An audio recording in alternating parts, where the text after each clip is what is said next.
Well, today we're going to show you something that's kind of fun when you're doing a snow scene. You don't want just a simple, just plain snowy field without breaking up a little bit.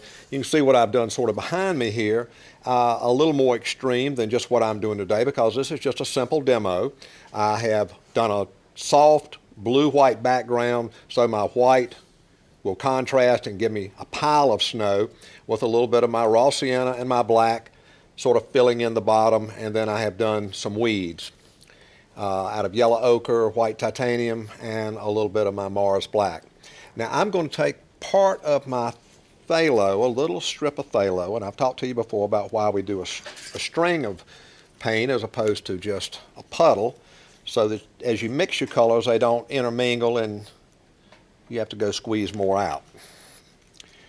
I think that and my white are going to be, titanium white is going to be all I need. My Mars black, titanium white, phthalo blue. And we're going to make our shadows. Now this is what really makes a difference in a painting. We're doing it on our little Soho board that you've got that comes in your little kit.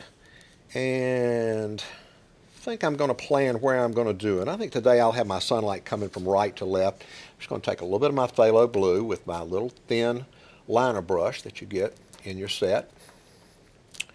Touch of my, very lightly, just a touch of my Mars black, a little bit more of my phthalo.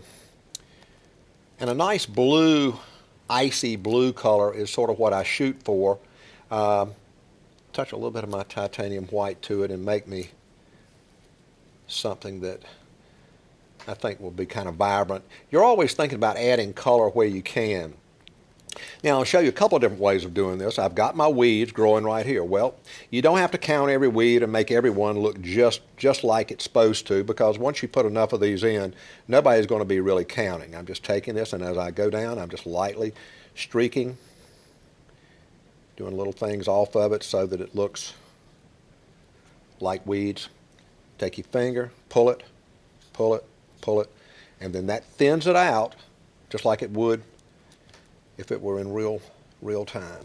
See what I'm doing? I'm taking a little bit of this color, and I'm coming in here and doing this. Maybe one curves around. Maybe some more come in here like this, little pieces.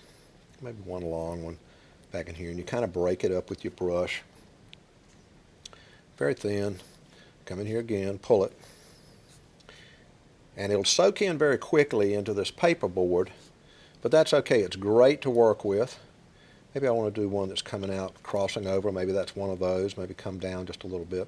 And I'm putting a little stuff on these so they, although they don't exactly photogenically mix and match what's going on up top, you've got the essence of your shading and shadowing. And that's really all you want in a painting. Very impressionistic, but it looks pretty realistic once you do it. So all I'm doing is just taking this one shade, and I'll show you in a minute about adding a little more, pulling this across. Maybe this one's going to come out like this, and you're going to have it pulling across like that. Maybe a couple more over here.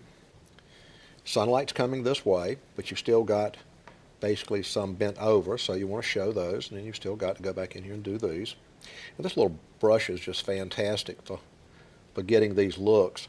And don't worry about if it kind of breaks up as you're dragging it across, because that's just snow. That's reflection on snow.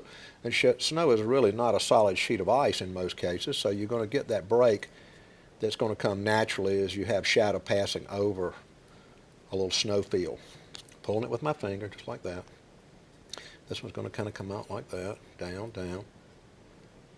And I'm just kind of mimicking what I'm doing. Maybe I've got one coming out a little bit more.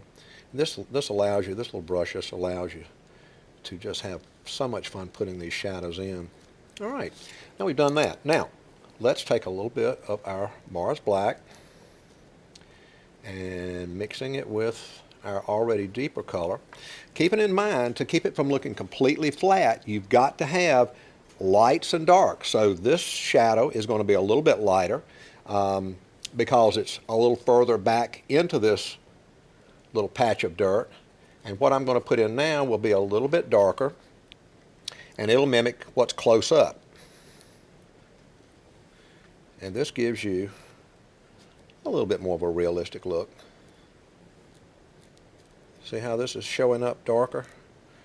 then the other. Just drag it along, and I think you'll be very pleased with what you end up with. A few more in here. And remember, your shadow is going to be a little darker close to what it's reflecting. So I'm just making a little bit darker close in.